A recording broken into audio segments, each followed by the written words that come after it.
Welcome, everyone. The market has been experiencing quite a lot of volatility this week thanks to the Fed and the Ukraine tensions. Of course, Omicron still being front and center in the news with almost 700,000 new cases, close to 2,600 deaths just yesterday alone. The pandemic continues to linger, doesn't seem to be going away. And today, we have back with us Gerald Commissiong, the CEO of Todos Medical, to go over some new exciting news they just announced that might be able to help us put the pandemic behind us. Welcome, Gerald. Good to have you here again. Oh, thank you for having me. Very excited to have you here. Always a pleasure to speak. You just announced phase 2 trial results from hospitalized COVID-19 patients. There are people that are on oxygen support and ventilators. Looking at this data from a high level, it looks like you have a significant mortality benefit, and not even Remdesivir has been able to do that. Is it safe to say that your drug, Tollovir, has the potential to take dying off the table? Yeah, we believe that's the case, and we think that's the case because that's what the data is starting to show us across two separate studies. One are, the observational study done in 2020, where we eliminated mortality. There, in that study, we treated all the way through until patients left the hospital. We also had a significant lower of time in the hospital. We had lower biomarkers of severe disease. So across the board, and what we saw with the data last week was virtually identical. It took dying off the table while you were on the drug. One patient did pass, who had a stroke, but that was many days after they had the drug. So there was a significant reduction, 33% in the placebo arm versus 9% all cause on our arm. You had a 7-day reduction of time in the hospital, which is a huge endpoint. We had a significant reduction in terms of time till stable disease or time to clinical improvement. Again, critical piece of the puzzle. So bottom line is, if you get in the hospital, you get better faster. You get out of the hospital faster, you're much less likely to die. And if you have to go on oxygen, you're likely to be on oxygen significantly lower period of time based on all the data. So that is the kind of data that Remdesivir was hoping for. When they first came out, obviously they still got approval and it's being used. But we think that our drug on top of what's out there now really could dramatically change the course of the pandemic in the hospitalized setting, free up those hospital beds for patients who need them for other things outside of COVID. Absolutely. It all makes sense. And then what other drugs are you being compared to in the hospitalized setting, just for reference? Well, the big one is Remdesivir. You saw Gilead had a massive quarter. They were just talking about that in Fierce Pharma, billions of dollars in sales in December alone because of the huge spike in Omicron cases. So that is really who we're going after. Or who we want to be added to, just depending on the setting. We don't really see hospitals in the healthcare market taking Remdesivir away from patients because it does have some benefit, but certainly it looks like when you add Tollovir, you have much greater benefit based on the data we have from these two studies, and obviously we're going to continue to gather additional data as we move forward. We think the data is strong enough to allow us to get EUA in certain places now. So when you look at what Remdesivir does, the course of treatment is anywhere between $2,000 and $3,500 for a course of therapy. When we've done our modeling, we see the value of ours greatly higher than that because it's reducing days in the hospital. On top of Remdesivir, a week less in the hospital with the data we just showed. In the U.S. healthcare system, that can be anywhere between $10,000 and $100,000 per day. So you're talking about a significant benefit when you're treating with Tollovir.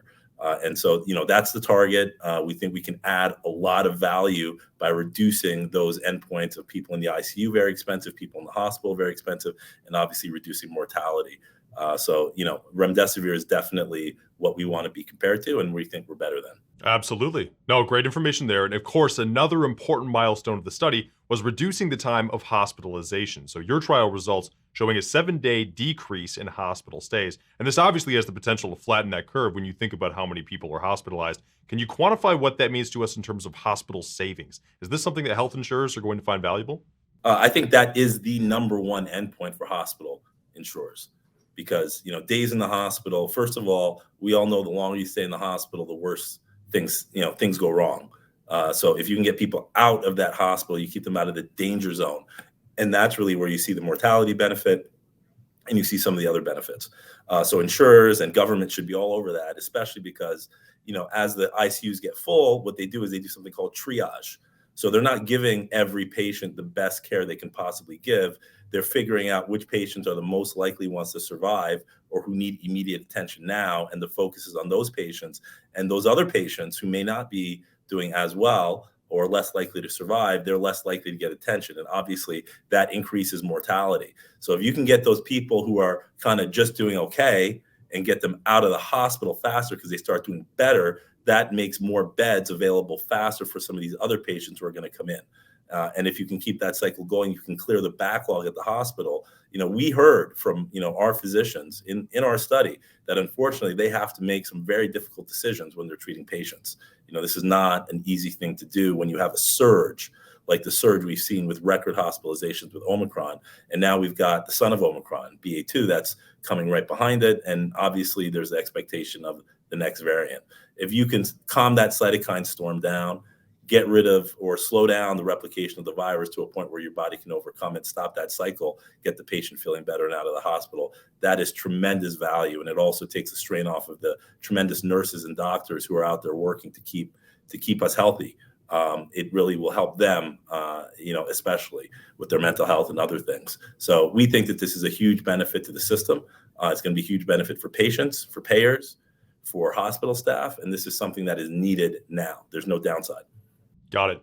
Okay, talk to us about priorities then as we're looking at all of this as a sum. What are the top priorities for the company moving forward into this year? All right, top priority right now on a macro level for the company is we want to continue to grow our PCR testing revenue because that's doing quite well, and we think we can really ramp that up and keep that sustainable over the long term and add on CPAS neutralizing antibody and ultimately our Videssa test. So that kind of continue to grow our existing revenue base with testing is critical. Then obviously, we have a dual track with our Tolo products. We have our Tollovir product, which is a dietary supplement that's similar to Tollovir, but is not approved to diagnose, treat, prevent, or cure any disease. It is approved as a 3-CL protease inhibitor, and people are taking it when they interact with the 3-CL protease. That product is really growing sales. We did a little under $500,000 net for the year of 2021, and already this month for the month of January we're on near 300,000, and we are just starting our marketing. So the organic nature of what we're doing is growing, and that's providing a revenue base for the rest of our Tolo products.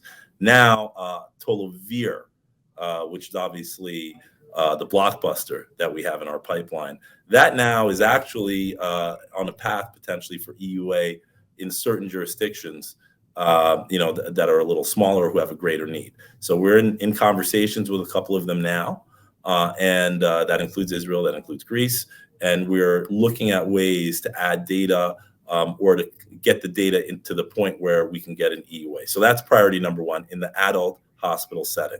Priority number two, of course, is going to be in the pediatric hospital setting because this is very safe, and we think that there's no reason we can't dose this to children who are also in the hospital and have a similar or greater benefit than what we're seeing in adults. Then the next step is to move to the outpatient setting. So we've got interest from a few different groups in Israel now about using this at the point of confirmation of a diagnosis. So you're talking about someone who gets diagnosed with COVID-19 and immediately starts taking this product, Tollovir. This is very similar to what we've seen with Pfizer's product, so the Paxlovid.